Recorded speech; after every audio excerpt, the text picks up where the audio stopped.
Buenos días. Pertenezco a la Universidad Virtual del Estado de Guanajuato. Mi nombre es Rodrigo Mejía Romero. Mi matrícula 2200387. El reto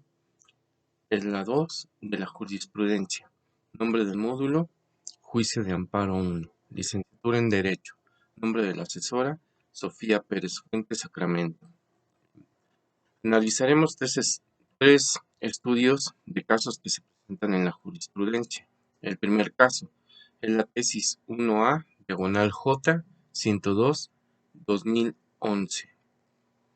Es la facultad de atracción. La Suprema Corte de Justicia de la Nación puede ejercerla a efectos de integrar jurisprudencia sobre el problema que implica el análisis de diversos preceptos constitucionales y legales. Los requisitos de importancia y trascendencia para el ejercicio de la facultad de atracción se satisfacen cuando se solicita para integrar jurisprudencia por reiteración. La problemática planteada implica el análisis e interpretación de diversos conceptos constitucionales y legales, ya que en el supuesto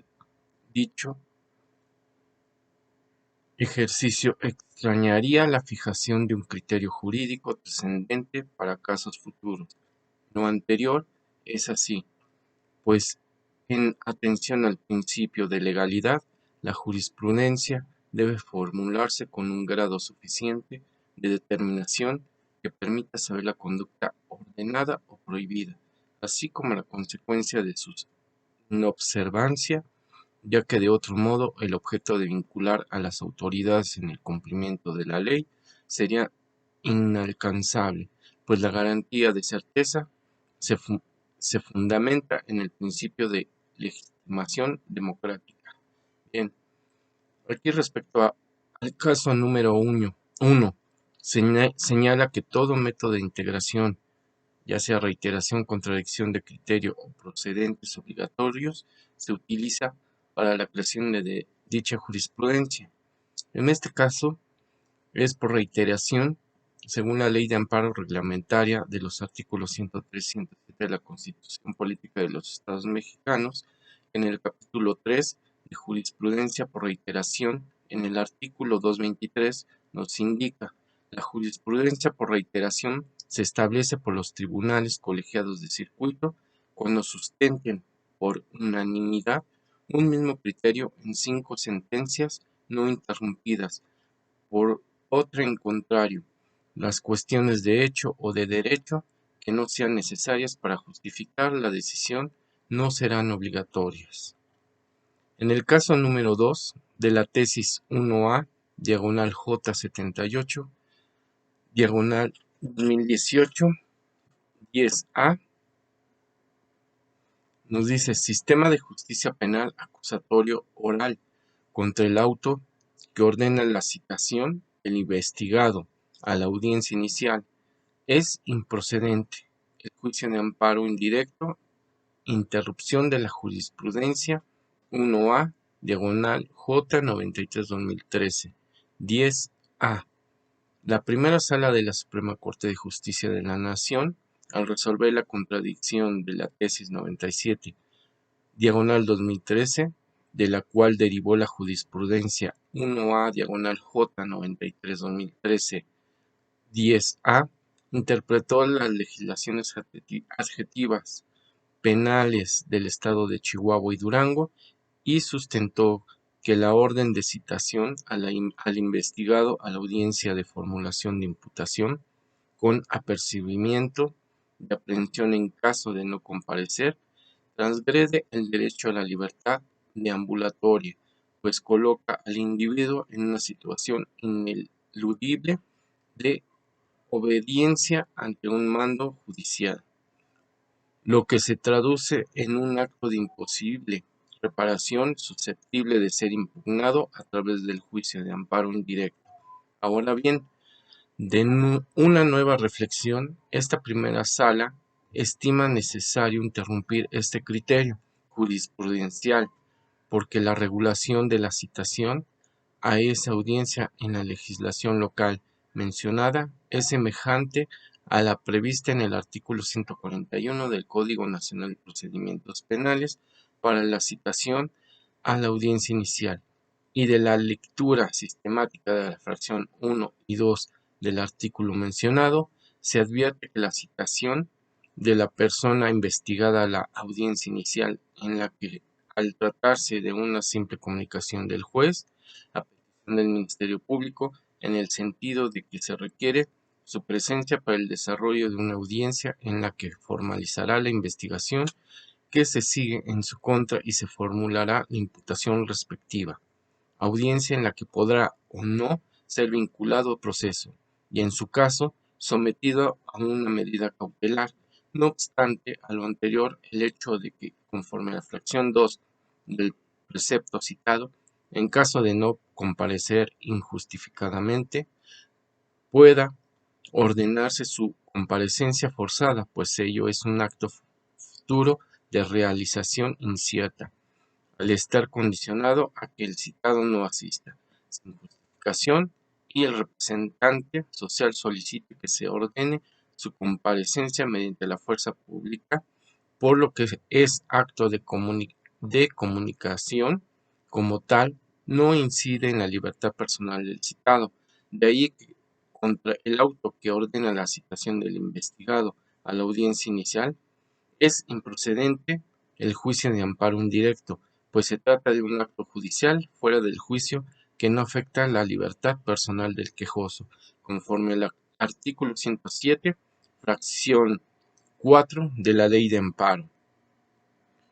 La contradicción de P-141/2018 entre las sustentadas por el Segundo Tribunal Colegiado en Materia Penal y Civil del 20º Circuito, el Séptimo Tribunal Colegiado en Materia Penal del Primer Circuito y el Tercer Tribunal Colegiado del 27º Circuito, el 17 de octubre del 2018, la votación se divide en dos partes: mayoría de 4 votos por la competencia de disidente, José Ramón Cosio Díaz; mayoría de 3 votos en cuanto al fondo, de los ministros Arturo Saldívar, Lelo de Larrea, José Ramón Cosio Díaz y Jorge Mario Pardo Rebolledo; disidentes, Alfredo Gutiérrez Ortiz Mena y Norma Lucía Piña Hernández, quien reservó su derecho para formular voto particular; el ponente, Norma Lucía Piña Hernández; secretario, Alejandro González Piña.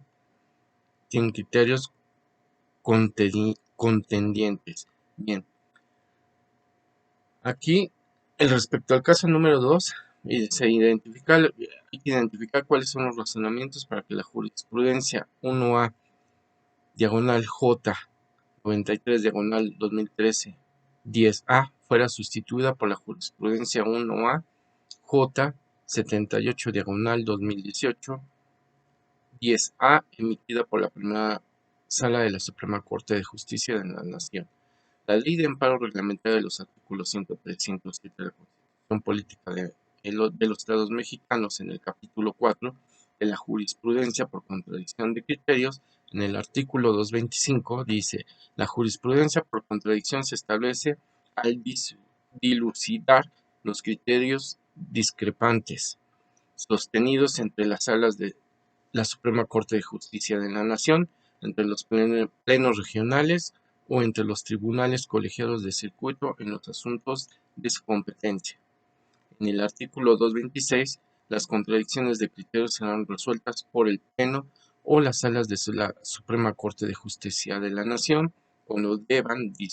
dilucidarse los criterios contradictorios sostenidos entre plenos regionales o entre tribunales colegiados del capítulo perteneciente a distintas regiones.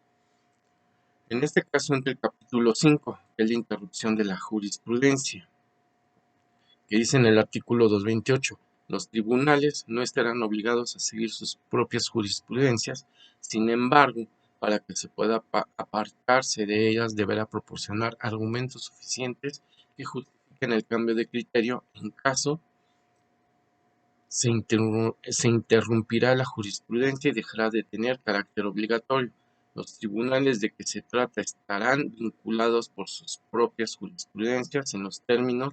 antes descritos, incluso cuando estos se hayan emitido con una integración distinta. En el artículo 229, interrumpida la jurisprudencia para integrar la nueva, se observará las mismas reglas establecidas por su formación. Aquí hay una nota: por decreto del 7 de julio del 2021 se deroga el entonces capítulo 5 de la jurisprudencia por sustitución. Se suprime su referencia en virtud de que mediante el 10º decreto del 7 de julio del 2021 se recorrió el entonces capítulo 4 para convertirse en el actual capítulo 5, que es interrupción de la jurisprudencia. Respecto al caso 1, 2 y 3, indica en qué época del Semanario Judicial de la Federación fueron publicadas las jurisprudencias. En el caso número 1 se encuentra en la publicación 9ª época del Semanario Judicial de la Federación. En el caso número 2 se encuentra en la publicación 10ª época del Semanario Judicial de la Federación. En el caso número 3 se encuentra en la publicación 9ª época del Semanario Judicial de la Federación. Vamos a ver el caso número 3 de la tesis P/J 145/2000. La jurisprudencia, su aplicación no viola las garantías de irretroactividad de la ley. La Suprema Corte de Justicia de la Nación y los tribunales colegiados de circuito, al sentar jurisprudencia, no solo interpretan la ley y estudian los aspectos que el legislador no precisó, sino que integran a la norma los alcances que, sin estar contemplados claramente en ellas, producen en una determinada situación. Sin embargo, esta, conforme o integración judicial, no constituye una norma jurídica de carácter general, aunque en ocasiones llene las lagunas de esta, fundamentándose para ello no en el arbitrio del juez,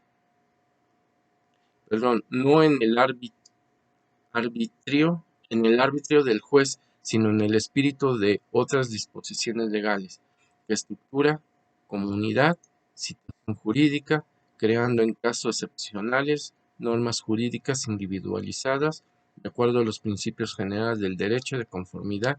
con lo previsto en el último párrafo del artículo 14 constitucional, tal y como se reconoce en los artículos 94, párrafo sexto de la Constitución